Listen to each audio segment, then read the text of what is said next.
Hello, कैसे हैं आप लोग। मैं बलराम सिंह आप लोग का ई इंडिया 24/7 में स्वागत कर रहा हूं। आज हम यहाँ स्टार्ट कर रहे हैं प्यारे बच्चों क्लास 10th का चैप्टर 1 रासायनिक अभिक्रिया एवं समीकरण।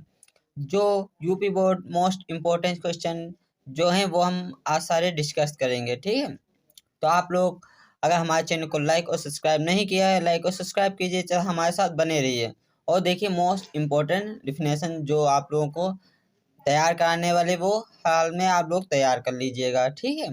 ये एग्जाम में 1 नंबर से लेकर 6 नंबर तक पूछी ही जाती हैं, ठीक है। और इसके न्यूमेरिकल जो हैं वो हम आपको बाद में बताएंगे, ठीक है। चलिए स्टार्ट करते हैं। तो सबसे पहले प्यारे बच्चों हमारे पास दिया हुआ है रासायनिक अभिक्रिया यानी केमिकल रिएक्शन क्या होती हैं। जब एक या एक से अधिक पदार्थ आपस में क्रिया करके सर्वथा विभिन्न गुणों वाले नए पदार्थ बनाते हैं। क्या कहा गया, ये जब एक या एक से अधिक पदार्थ आपस में अपक्रिया करते हैं और नए पदार्थ बनाते हैं वो क्या कहलाती हैं, रासायनिक अपक्रिया कहलाती हैं, ठीक है।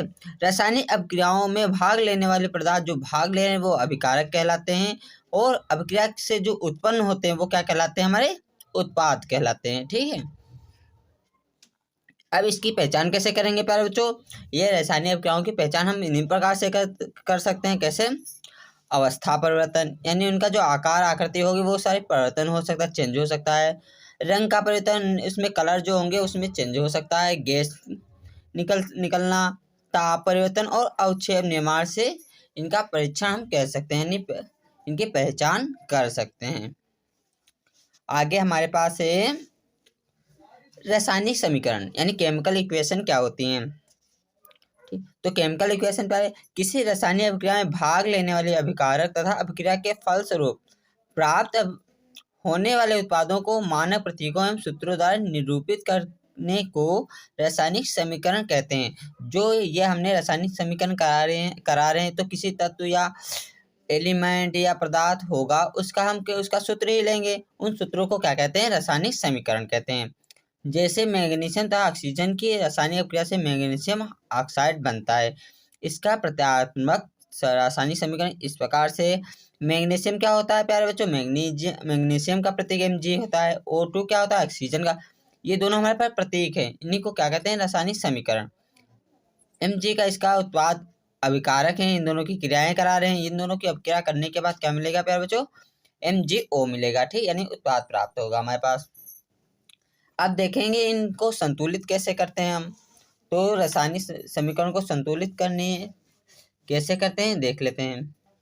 संतुलित रासायनिक समीकरण, बैलेंस केमिकल इक्वेशन, ठीक, वह रासायनिक समीकरण जिसके दोनों पक्षों अर्थात तीर के निशान से बाएं ओर और दाईं ओर के पक्षों के प्रत्येक तत्व के परमाणु की संख्या समान होती है, ठीक, वो क्या कहलाते हैं, संतुलित समीकरण कहलाते हैं। हमारे पास बाएं पक्ष और दाएं पक्ष दोनों समान होंगे, परमाणु की संख्या समान होगी, वो क्या कहलाएंगे, संतुलित समीकरण, ठीक। योगात्मक अपक्रिया यानी संयोजन अपक्रिया क्या होती हैं। तो जब या दो से अधिक पदार्थ आपस में संयोग करके एकल उत्पाद का निर्माण करते हैं तथा ऐसी अभिक्रियाओं को संयोजन अथवा योगात्मक या संकलन अभिक्रियाएं कहते हैं। क्या कहता है, दो से अधिक पदार्थ आपस में अभिक्रिया करेंगे वो क्या कहलाएंगे, संयोजन अभिक्रियाएं, यानी एक क्रियाएं होंगी वो संयोजन अभिक्रिया कहलाएंगी।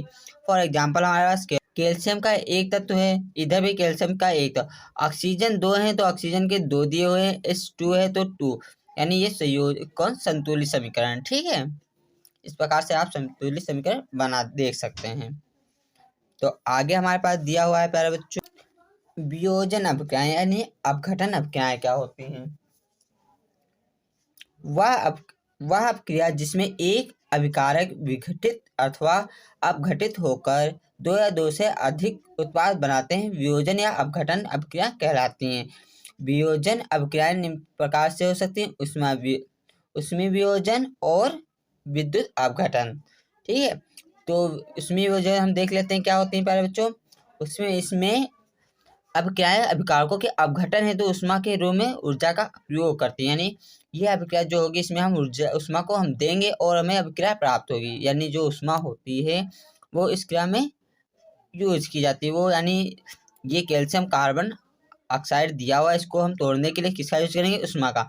तो उष्मा का हम दे रहे हैं यानी उष्मा वियोजन अभिक्रिया होगी, ऊष्मा के द्वारा वियोजित हो रही है। ठीक है, इससे बाद विद्युत अपघटन। ठीक, तो विद्युत अपघटन क्या होता है देखते हैं। विद्युत अपघटन यानी इसमें अभिक्रिया अभिकारकों अपघटन हेतु विद्युतीय ऊर्जा का प्रयोग करते हैं। किसका यूज करते हैं प्यारे बच्चों?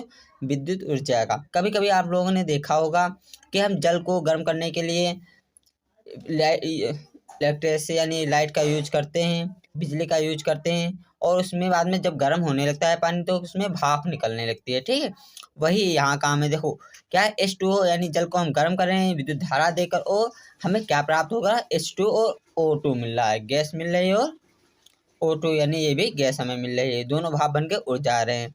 यही हमारे पास क्या कहलाएगी? विद्युत अपघटन।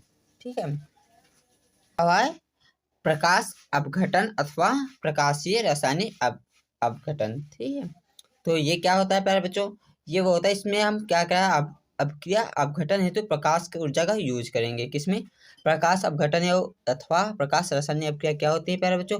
प्रकाश अपघटन और प्रकाश रासायनिक अपक्रिया वो होती हैं जिसमें हम सूर्य का प्रकाश का यूज करते हैं। ठीक है, यानी प्रकाशीय ऊर्जा का यूज करते हैं। ठीक है, तो ये क्या कहलाते हैं हमारे पास? प्रकाशीय अपघटन या प्रकाशिक रासायनिक अपक्रिया। फॉर एग्जाम्पल जैसे दिया हुआ है AJ और Cl की हम अपक्रिया जब प्रकाश के अपघटन कराते हैं, सूर्य के प्रकाश में कराते हैं, तो क्या प्राप्त होता है हमारे पास प्यारे बच्चों? AJ और Cl हमें प्राप्त होगा। ठीक, इसी प्रकार विस्थापन अपक्रियाएं की होती हैं हमारे पास। तो यानी जो विस्थापन अपक्रियाएं होती हैं वो इसी प्रकार हमारे पास विस्थापन अपक्रियाएं होती हैं। ऐसी अपक्रियाएं जिसमें अधिक अभिक्रियाशील पदार्थ कम अभिक्रियाशील पदार्थ को उसके यौगिक से अलग कर देता है। क्या कहा गया? अधिक क्रियाशील पदार्थ कम क्रियाशील पदार्थ को अलग यानी हटा देगा, वो क्या कहलाएंगी? विस्थापन अपक्रिया, यानी उनको विस्थापित कर देगा। अधिक क्रियाशील जो पदार्थ होगा कम क्रियाशील को विस्थापित कर देगा, वो हमारे पास क्या कहलाएंगे? विस्थापन अपक्रियाएं। एग्जाम्पल दिया है Fe+CuSO4 कार्पर सल्फेट। इसमें हम जब अपक्रिया कराएंगे क्या होगा? कॉपर सल्फर जो Fe होगा हमारे पास लोहा, इस कॉपर को क्या करेगा? अलग कर देगा। ठीक है, विस्थापित कर देगा और खुद आकर ऐड हो जाएगा, यानी फेरस सल्फेट बना लेगा और कॉपर अलग हो जाएगा। ये हमारे पास विस्थापन अपक्रिया कहलाती है। इसी प्रकार प्यारे बच्चों द्विविस्थापन अपक्रिया होती है। द्विविस्थापन अपक्रिया क्या होती है प्यारे बच्चों? ऐसी अभिक्रियाएं जिसमें अभिकारकों के बीच आयनों का आदान प्रदान होता है। आयन यानी इनके आवेश जो होंगे, धन आवेश और ऋण आवेश का आदान प्रदान होगा, वो क्या कहलाएंगी? द्विविस्थापन अभिक्रियाएं। ठीक है, जैसे NaSO4 सोडियम सल्फेट और बेरियल क्लोराइड की अभिक्रिया जब कराते हैं तो बेरियल सल्फेट बनेगा और आयरन सल्फेट बनेगा, यानी सोडियम क्लोराइड। क्या बनेगा? बेरियम सल्फेट और सोडियम क्लोराइड प्राप्त होता है हमें। ठीक है, ये कौन सी अभिक्रिया कहलाती है? विस्थापन अभिक्रियाएं। ठीक है, द्विविस्थापन अभिक्रियाएं कहलाती हैं। ठीक है, क्योंकि इन अभिक्रियाओं में अवक्षेप प्राप्त होता है इसलिए अवक्षेपण अभिक्रियाएं भी कहलाती हैं। इसमें क्या प्राप्त हो रहा है प्यारे बच्चों? अवक्षेप प्राप्त हो रहा है, तो इसलिए अवक्षेप अभिक्रियाएं भी कहलाती हैं। तो विस्थापन अभिक्रियाएं क्या होती हैं? जिनमें आयनों का आदान प्रदान होता है, अवक्षेप प्राप्त होता है, और अवक्षेपण अभिक्रिया भी कहलाती हैं, और द्विविस्थापन अभिक्रिया भी कहलाती हैं। ऑक्सीकरण या उपचयन वह अभिक्रिया जिसमें पदार्थ से ऑक्सीजन का योग या हाइड्रोजन का ह्रास हो ऑक्सीकरण कहलाती है। क्या कहा गया?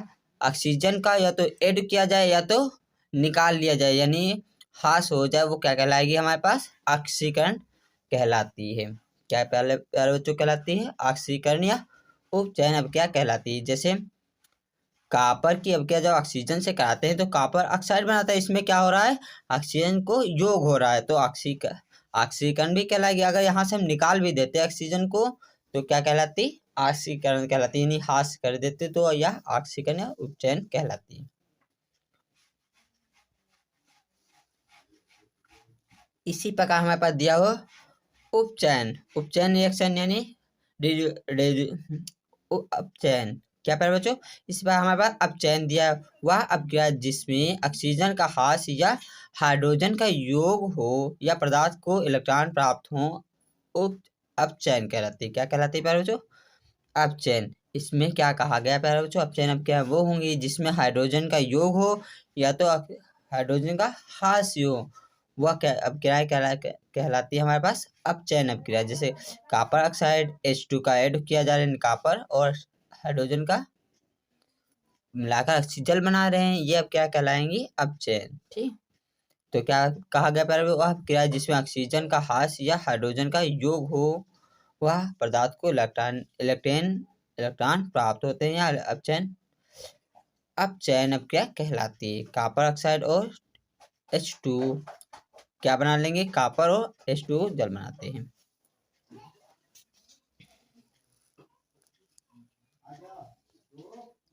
इसी प्रकार प्यारे बच्चों हमारे पास दिया है रेडॉक्स अभिक्रिया, ये मोस्ट इंपॉर्टेंट है, तो आप लोग इसे टिक कर लीजिएगा, लिख लीजिएगा। ठीक है, रेडॉक्स अभिक्रिया वह रासायनिक अभिक्रिया जिसमें एक अभिकारक या ऑक्सीजन तथा दूसरे अभिकारक का अपचयन होता है। क्या कहा गया प्यारे बच्चों, एक अभिकारक का ऑक्सीकरण यानी ऑक्सीकरण होगा और दूसरे का अपचयन होता है। रेडॉक्स अभिक्रिया या उपचयन अपचयन अभिक्रिया कहलाती हैं। इसमें प्यारे बच्चों जैसे कॉपर ऑक्सीजन दिया है, ठीक, कॉपर ऑक्साइड और हाइड्रोजन की अब जब अभिक्रिया करेंगे तो कॉपर और क्या बनेगा, कॉपर बनेगा प्लस H2O जल बनेगा। ये उपचयन और अपचयन दोनों अभिक्रियाएं हो रही हैं। ऊपर वाले में देखो क्या हो रहा है, अपचयन। क्या हो रहा है प्यारे बच्चों, अपचयन। नीचे वाले में देखो क्या हो रहा है, हाइड्रोजन क्या हो रहा है, ऑक्सीकरण हो रहा है। ठीक, ऑक्सीजन का ऐड हो रहा है और उसपे से ऑक्सीजन का हास्य हो रहा है नहीं। ये दोनों अभिक्रियाएं क्या कहलाएंगी, उपचयन और अपचयन यानी रेडॉक्स अभिक्रिया कहलाती हैं।